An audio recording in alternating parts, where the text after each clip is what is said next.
Hello, my name is Luke, And my name is Piers. and welcome to On the Gallery Floor, a new contemporary art podcast where artists and audiences get to interview each other. Yes, artists answer your questions while getting to ask some of their own too. By bringing you closer to the artist and the artist closer to you, we hope to transform contemporary art's reputation from an inaccessible conundrum into an ordinarily relatable experience for all. So, get your questions ready and meet us on the gallery floor.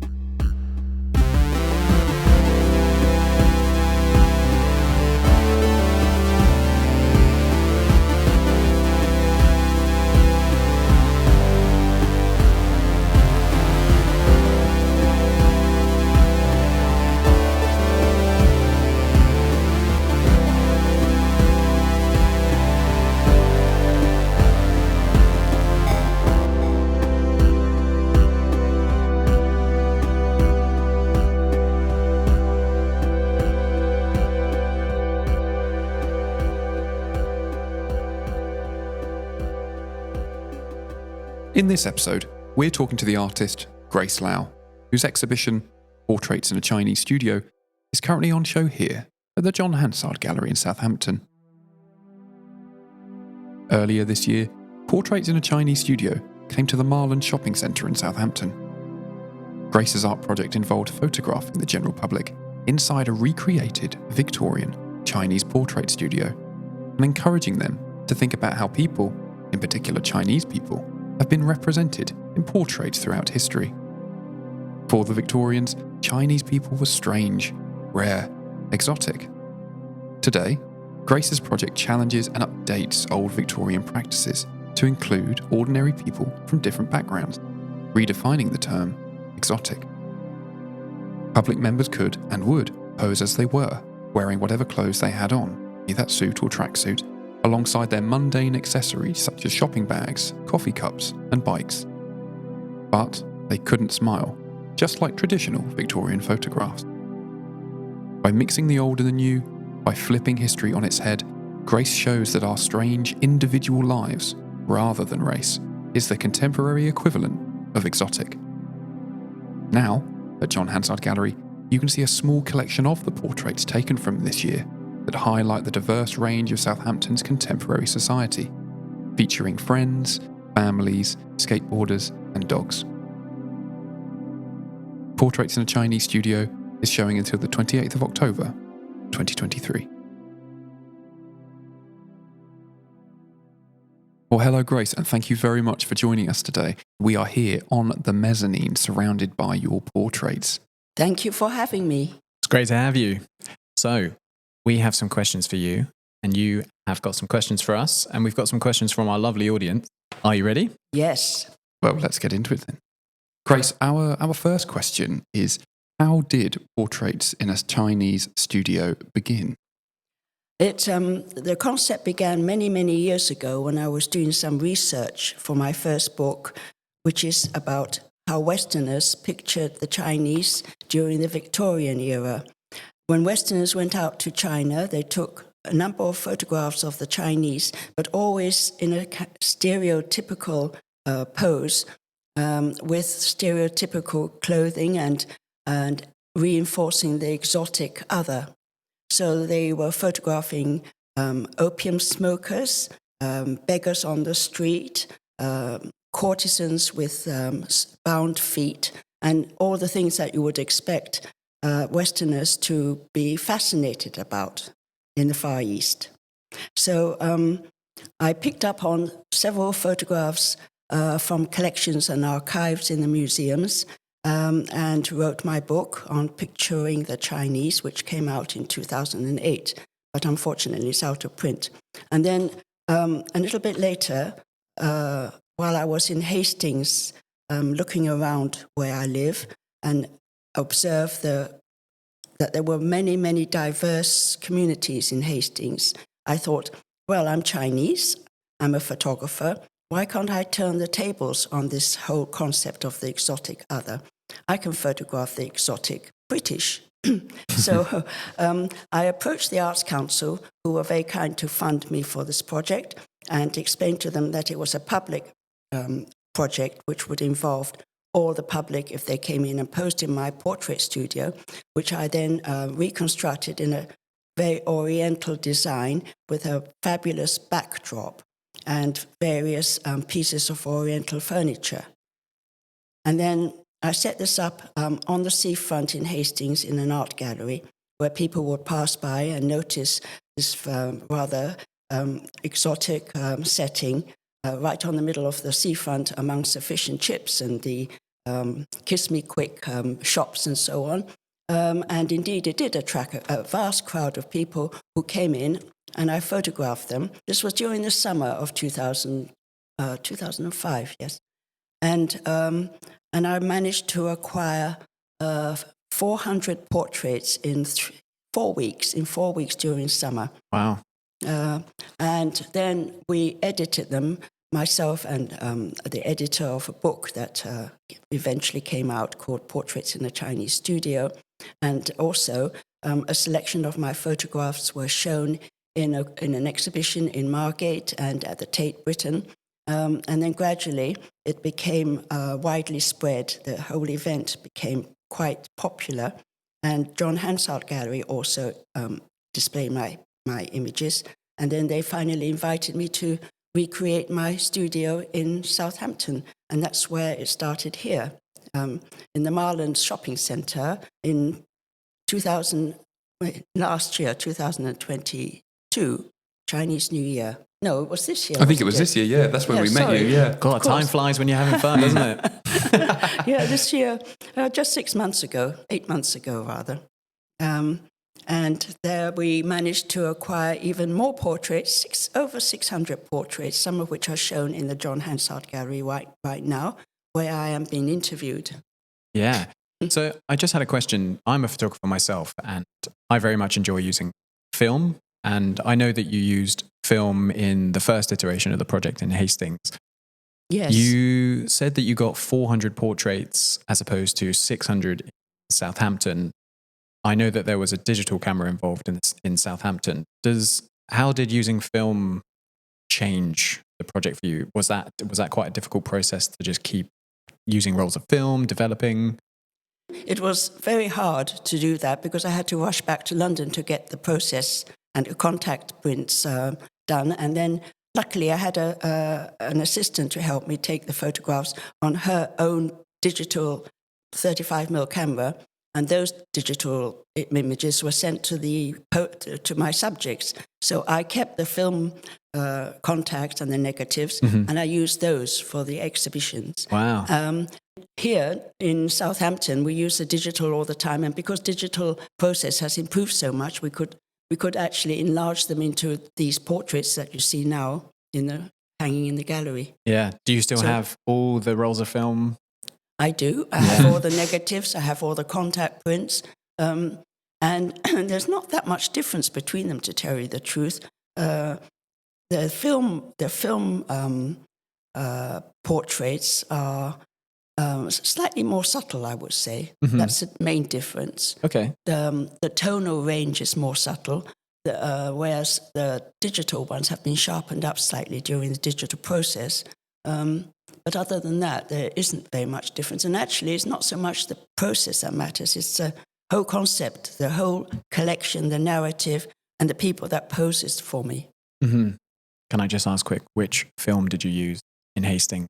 Do you remember? Yes, I used Kodak Portra. Yep. Portra, it was 400. Ooh, nice. Very nice, medium format. Mm-hmm. Very fine film indeed. Yeah, good choice. So we just had a little discussion there mentioning portraits, but what makes a successful portrait to you? Well, it's funny you should say that, because at first I thought it was just, the representation of the person I'm taking a picture of, but it isn't. It's an interaction between the photographer and the subject. And also it's the performance that's given by the subject. And I think the photographer herself or himself has to direct the whole process and let the subject take over and project their identity. And then it becomes a kind of a dialogue between the photographer and the subject. And then it's really an organic process. Sometimes you get a very good portrait in the very beginning. Sometimes it takes about 5 minutes for the person to actually relax or to project the image that the photographer is aiming for. But whatever it is, it's a dialogue between the two, and it's a performance that matters. Also, the performance between the two. You know, there's a space between the photographer and the subject. That space is very important because it allows interaction to take place. Yeah. So it's like a public space. Mm-hmm. And does that conversation with the subject, does that begin after the picture has been taken or before? Do you like having a conversation with your subject beforehand? I usually tell them a little bit about this project beforehand. I just ask for their name and perhaps what they do, and and I mention that I like the hat they're wearing or the dog that they brought with them or something like that, just to make them feel a little bit at ease. And then I'll just allow them to perform, really. Wow. But I kind of have to direct them because, like, I was telling everybody to sit still and look straight into the camera and not to smile, just like the Victorian portraits were taken. And they like that. I think everybody loves to perform, and particularly if there's a camera in front of them. There are people that are a bit reluctant to kind of sit the pose that I want them to sit. So they fidget or they laugh or they ask me, why do I have to sit like this? But if you give them a minute or two, they very easily fall into the pose and they just adapt themselves to the whole situation. And then they feel very happy about it afterwards when they see the picture. Yeah, because there's something quite interesting about someone that is dressed in a very particular way.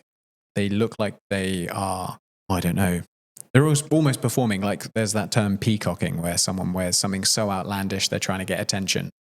And you're like, you would be great for a photograph. I know in Southampton, there were people walking through the Marlins that we would see and we'd be like, oh God, please come on in. You'd be great. Yes. This is perfect. Yes. And then at the same time, they turn around and like, oh no, I don't want my picture taken. I can appreciate that might just be that they don't want their photograph taken. But at the same time, you're wearing such magnificent clothing. It's so obvious and so visual. And you don't want to embody that in your own portrait. It's interesting. Yes, that's interesting. But I think it's how you approach them. If you go up to them and say, oh, I do love your outfit. You look absolutely fabulous. I'm doing an art project. Would you like to be in my art project? And then you can have a portrait afterwards. There are very few people that say no. In fact, I can't remember anybody that said no. What was your secret little method to get people in? Did you have did you start honing in on come on into my wonderful cave of Chinese portraits? Well, you can't be too obvious and you can't be too pushy, because then they think it's a sales gimmick. They think you're trying to sell something. For sure. So you have to say it's an art project to begin with, and you get a free portrait. And the word free is a big key word. So they all sit up and say, oh, a free portrait. You know, what do I have to do for that? Yeah, I know Piers' ears perk up when he hears the word free. Absolutely. I think as well for many people who are coming to get involved it was an experience that isn't sort of common anymore.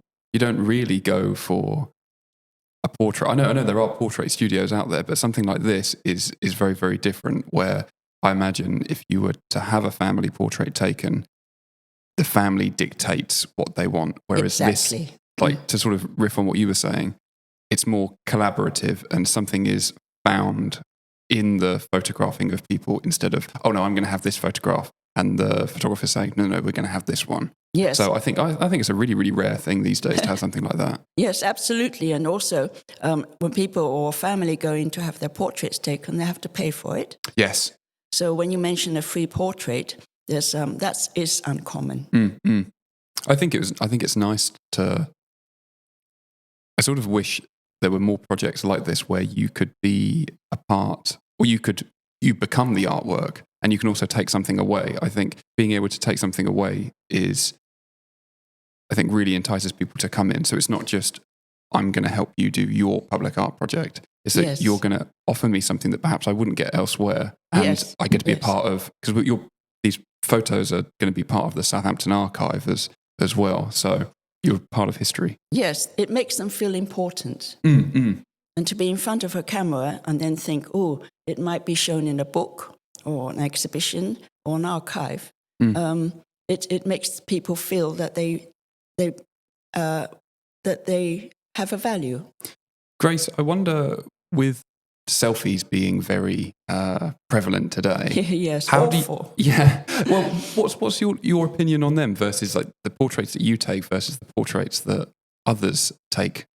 Oh, well, selfies will always survive, I'm afraid, but and they're fun, and the young people particularly. I don't see many middle-aged people taking selfies. Actually, I think they need it to kind of give themselves some identity with their colleagues, with their contemporaries. It's just a matter. It's just a means of them projecting their identity, what it is at that time. Of course, it always changes when they're young anyway. But for myself, I don't like them. I think there was definitely something more. I think you were more vulnerable in your portraits compared to perhaps taking something that, well, I guess a selfie is you are the photographer, whereas in this sense, you're collaborating with somebody. Yeah. Yes. On the other hand, I suppose it's a record of themselves at that time when they took the selfie. And if they keep it, they'll remember it maybe 5 years later, 10 years later. And they say something like, oh, that's how I was 10 years ago. I'm glad I'm not like that now. Yeah. They've got a Well, few I of think them. that's what you said there about making the subject feel important. And I think it relates to what you're saying about the selfie, Piers, is back in the day when you had your photograph taken, so when you saw these source material photographs of what inspired the project, having your photograph taken way back when in late 1800s, early 1900s, that was a huge deal. Like that would have been a very significant moment, especially if you'd have got your family in, you'd have all been together. And like you say, it would have documented your family, you at that period of time. And it definitely makes the photograph more important. Yes. Beyond the subject being feeling important. It's a memory. It's a record. It's a memory. It's a proof of how your family were at that particular time.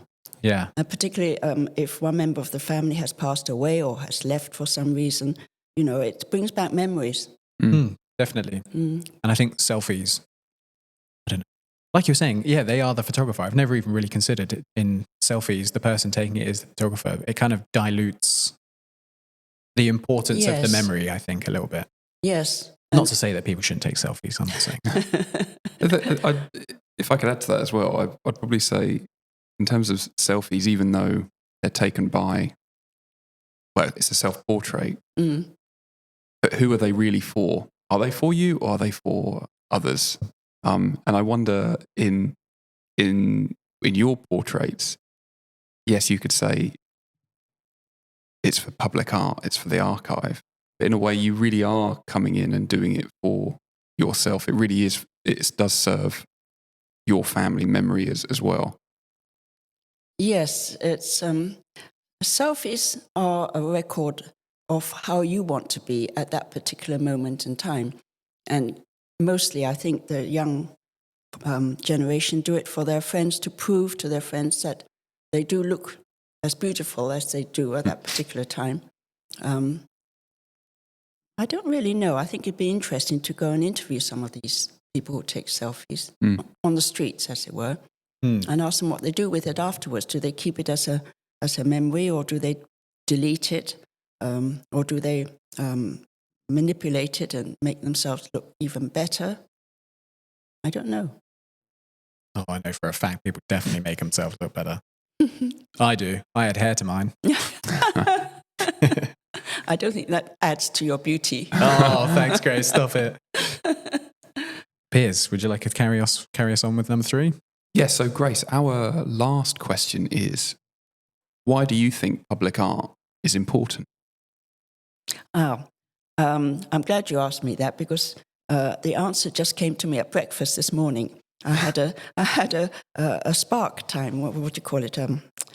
Light bulb moment. A light bulb moment. That's it. And I wrote it all down over my egg and bacon. Ooh. I'll read it out to you. People connect to their public space through interaction. They perform in their space, even if they're unaware of it, and they enliven the space. art allows them and encourages them and raises awareness of the aesthetics of the public space around them and everywhere. And that's just a summary of what I think is important of public art in public space. Mm. Yeah, that's wonderful. Did you write that down in ketchup over the top of your bacon and eggs? Yes, there are coffee spots all over it. So being quite self-aware of your performance, your social performance, is that something you are interested in more so? And have you done more projects around that? Or is that really rooted to portraits in a Chinese studio? I suppose because this project has gone on for the last almost 20 years now, I'm so connected with it. I can't see myself in another role apart from being a portrait photographer. But I have to say it empowers me as well, being behind the camera and kind of giving directions, especially to big macho men who walk in with their motorbike gear, for instance, like I had in Hastings, and who wouldn't sit down and who fidgeted all the time until I finally said, I'm not taking your portrait until you obey me. Did they comply? I think they did. I think they actually rather liked submitting to me.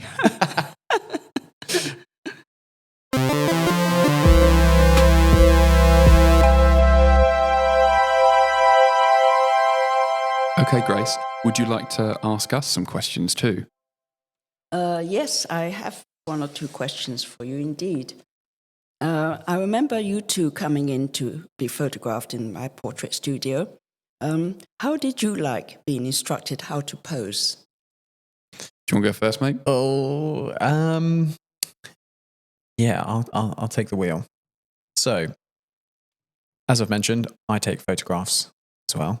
Not to say that they're of the same level, but I'm so used to being behind the camera. I am rarely in front of it. And I don't know if that applies to you. I don't know if because you're the photographer, you find that you're rarely in front of it.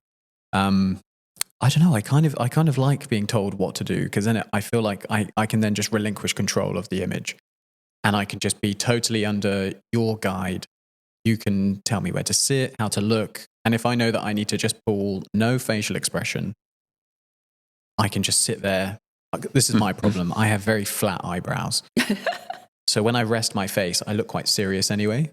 So I get a lot of comments of, are you okay? Are you all right? Oh, dear. This is just my resting face. So when I then have a picture taken where they say, just rest your face and look normal, if you like, I'm in my prime. That is prime portrait material for me. So yeah, I really like being told what to do. I don't know about you, Piers. How do you feel about it? Well, funny enough, I think when you are being posed, you're bringing a lot of what you know about being photographed, yourself being photographed. So, Luke, you talk about you say flat eyebrows. Flat eyebrows. I just look very serious. Well, okay, you look serious. I mean, I look quite gormless unless I sort of do a Blue Steel sort of Ben Stiller pout, that's my self consciousness that I bring. So, for me, yeah, there is a bit of resistance because I'm like, oh, but I want to make sure it looks that I get to enjoy this photograph as well. So yeah, being posed it can be a bit of a battleground, but it was never not fun. It was never not fun at all. Yes, and did you like the results afterwards, or did you think, oh, I should have perhaps projected my eyebrows a bit more and look up and frown or something? Well, I think I certainly know Piers enjoyed the result. Well, for anybody who comes into the gallery and you have a look at the film that was made, you will see that I'm in at least sort of 10 photographs. Yes, to be fair, I was around. I did notice. I was. I think for me it is that going over again. Oh, if I could just get the right one again and again and again and again.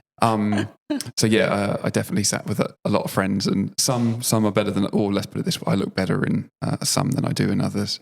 But that's, I guess, as a sort of whole portrait of what a person can be and what a person can sort of get worried about. Yeah, because I totally get what you're saying. A whole portrait being, because it's so, how to say it, where you're not emoting, you are performing, but you're not like positioned in a way that is even more performative. It's sort of like a blank canvas. So yeah, you kind of get a true representation of the person being quite Well, plain. I think people actually look more dignified when they're not smiling and looking straight and formal at the portrait at the camera, because a lot of people who smile before a camera, the smile gets to be rather artificial, Yeah, agreed. and then they're trying to put forward their best smile, and they either smile too much, or they don't smile enough, or they hide their teeth, or they don't hide their teeth, whatever. I just think people just look more dignified.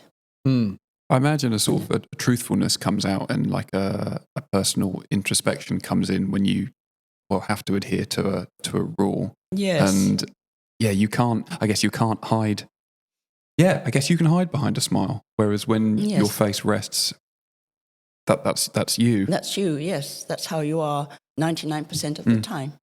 Well, I think it's hard to not enjoy the result as well, in the sense that you're getting a free artwork. Yes. We'll use that beautiful word, free, again. Free, love it. And not everyone can afford to get these family portraits that you can get in portrait studios. Like, I remember when we were young, me and my sister, we went to Debenhams, I think it was, to get our portrait done to have in the house. Oh, you know those poly photos where they sort of a sheet of 10 and 20. Yeah, those are the ones. Yeah, you got the backdrop, and it kind of looked like there was Vaseline on the lens because everything's got a weird, like, glowy, halo-y effect to it. Yeah.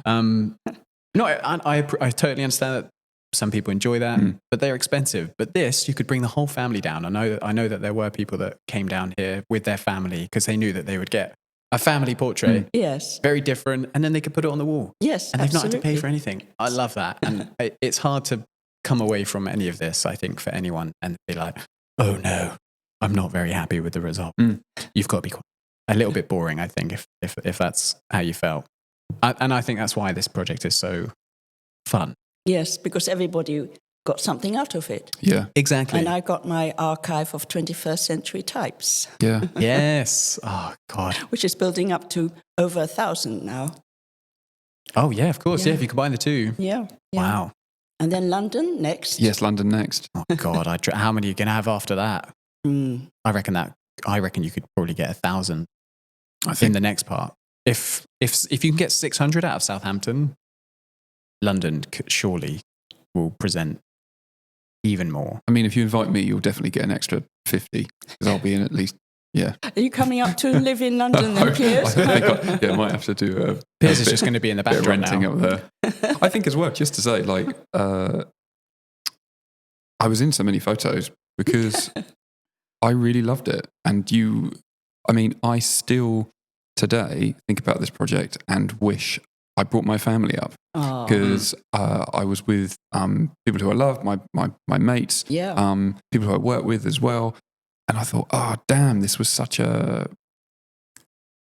great experience that, I mean, this is like a whole lifelong thing. Hopefully, if we live to a ripe old age, we can say, no, look, this was my family photograph. Yes. It's really, I think that it's rooted so much in a tradition and builds on a tradition that I don't see much of today, and that you get to play, that it's quite formal, just makes it special because it's so of a time, but so sort of weird in this time because it doesn't happen. So yeah, I want to see more of these. But also, it's your project, so.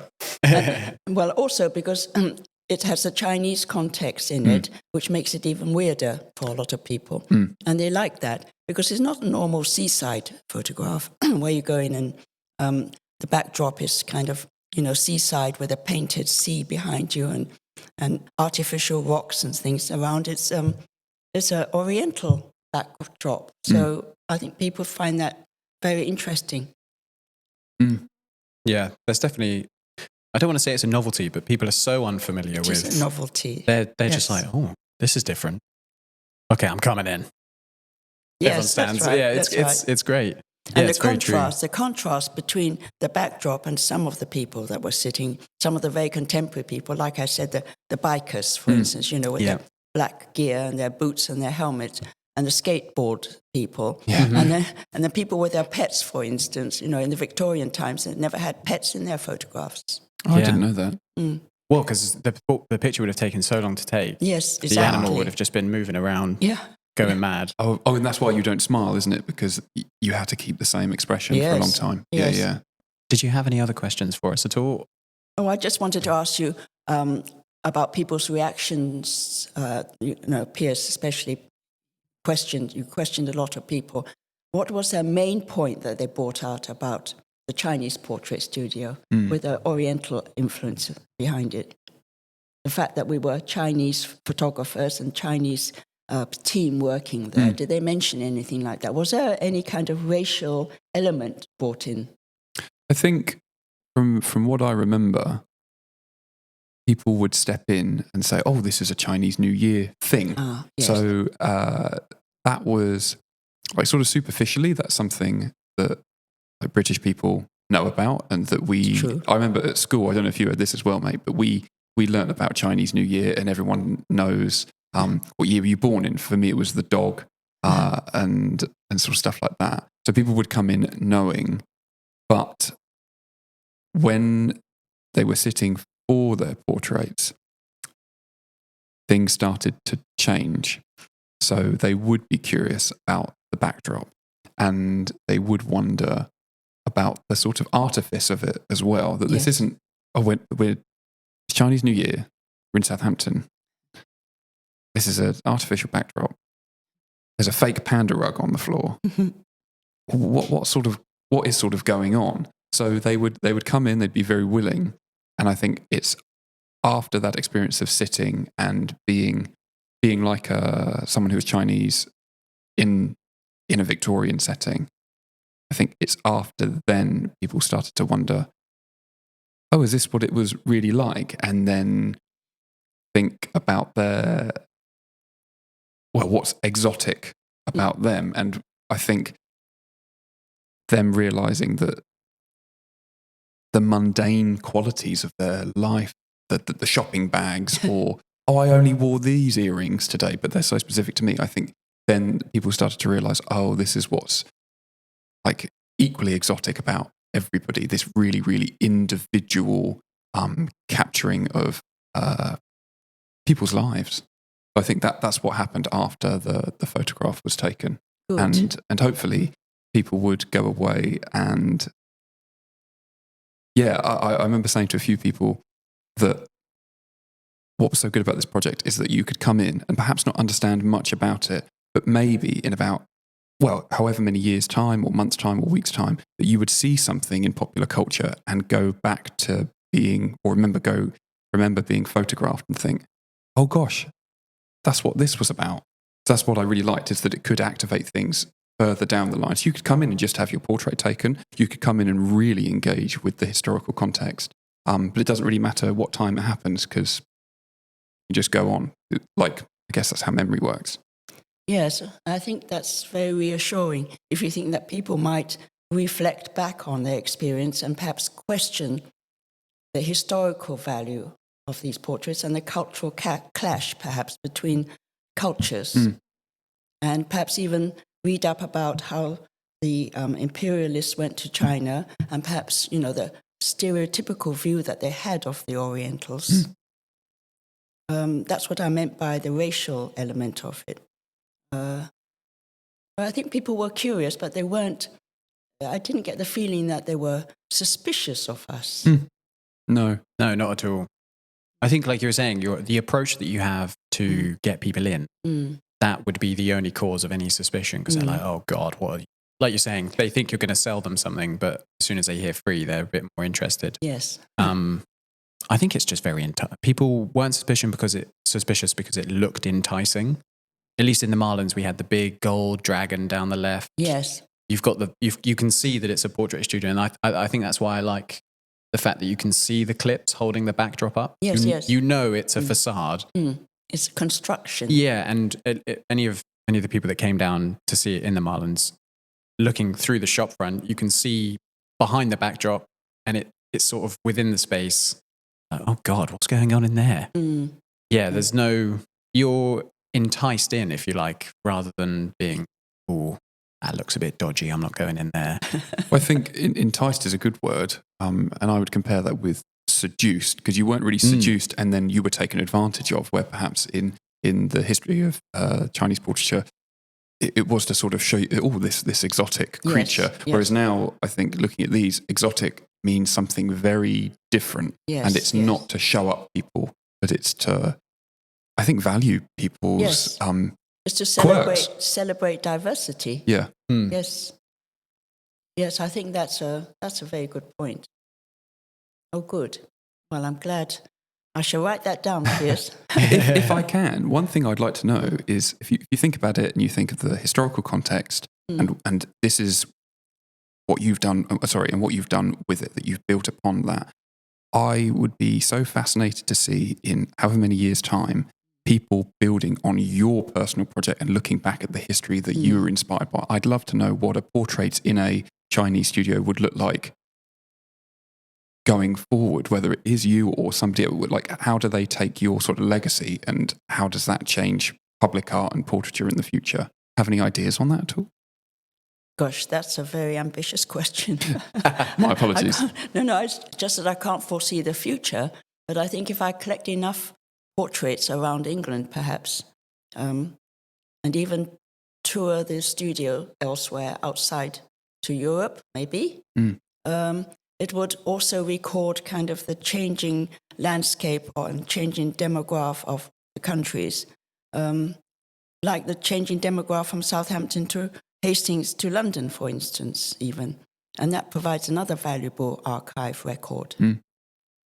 So I think people, I don't know that people would think of that bigger picture, but as long as they like what they got and they keep it as a memory, I'm happy with that.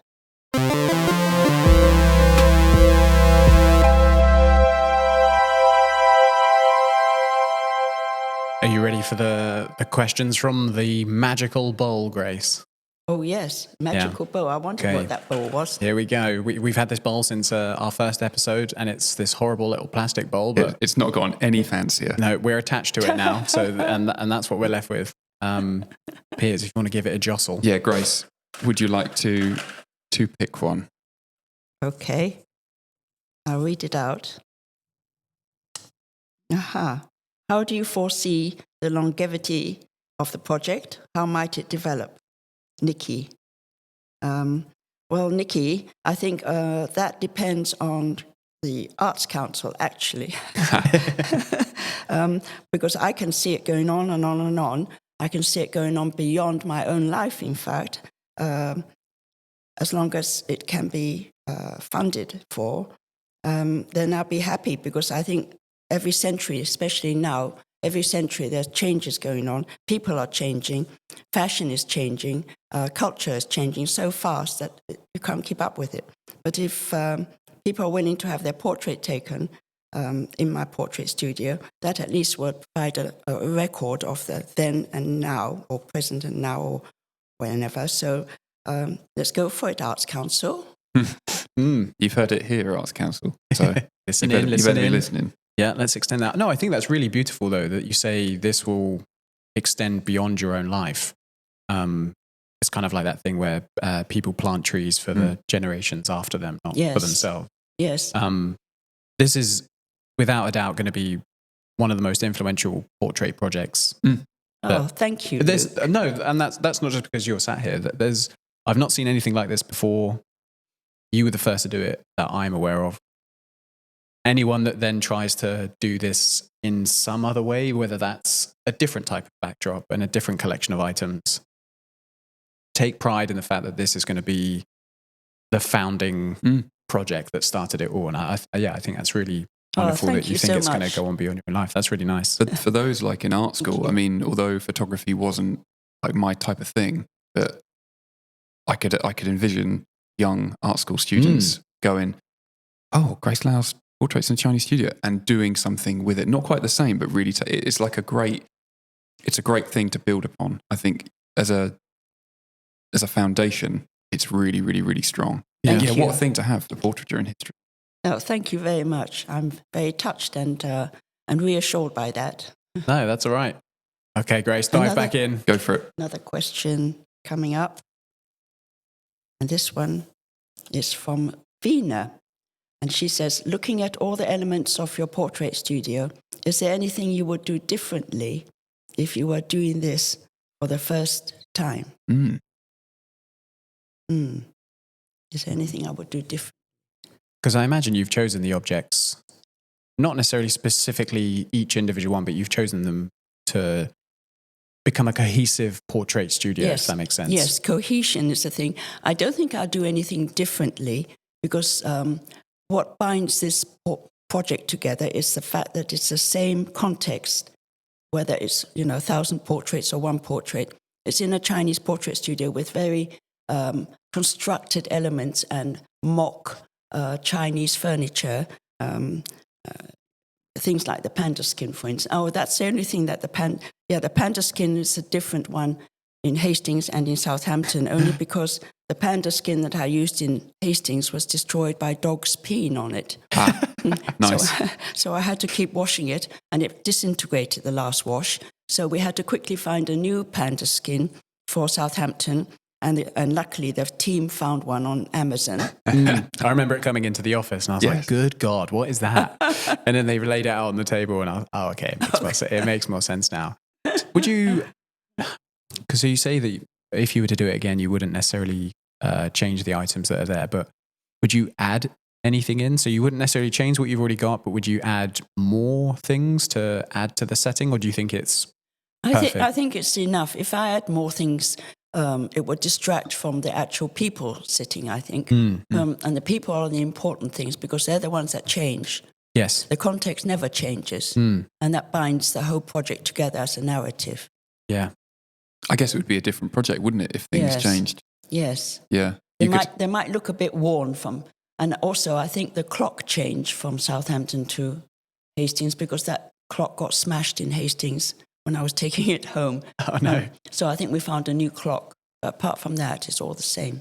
I'm just curious now. I'm trying to look at the pictures in front of us. The clock, the clock was working. I was wondering if it was stuck on like one particular symbolic time, like you get in certain films. Oh, yeah, for sure. No, the time is changing in all of them by the looks of it. That's a nice detail. Well, actually, it was the same time in Hastings all the time, right? For the 400 portraits. Here in Southampton, we should have made it stop, but for some reason it didn't stop. I kind of like that in a way because that's your unique. That's sort of like the unique code applied to that photo. Obviously, the people will change, but you could be like, "What time was your photograph taken?" Oh, that's true. Do you know a nice little log? Way of logging them. I mean, that is if the clock was set to the right hours. So 2 a.m. in the morning. Yeah, very nice. Okay, Grace. Another Here question. We go. Right. This one is from Ben, and it says, he asked, could any of these parts, for example, individual images, exist independently as artworks in their own right, or do they need to be part of the wider project? Oh, definitely they need to be part of the wider project. If I presented just one portrait, I think people would be a bit interested, but they wouldn't be fascinated and they wouldn't read it as a whole.